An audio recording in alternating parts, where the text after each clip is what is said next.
दोस्तों एक चीज़ लाई हूँ वहाँ से, नेपाल से। मुझे बहुत अच्छा लग रहा था तब लेने, बहुत महंगा भी था, लेकिन क्या करे यार, पसंद आ गया तो महंगा क्या देखना है। दिखा हूँ,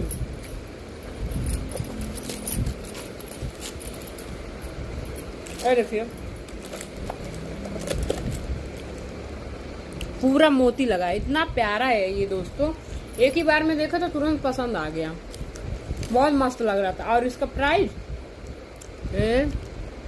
दिखाती हूँ आपको, देखिए कितना महंगा है, इस पे लिखा भी है, बहुत महंगा दिया, लेकिन फिर भी पसंद आ गया तो क्या करें।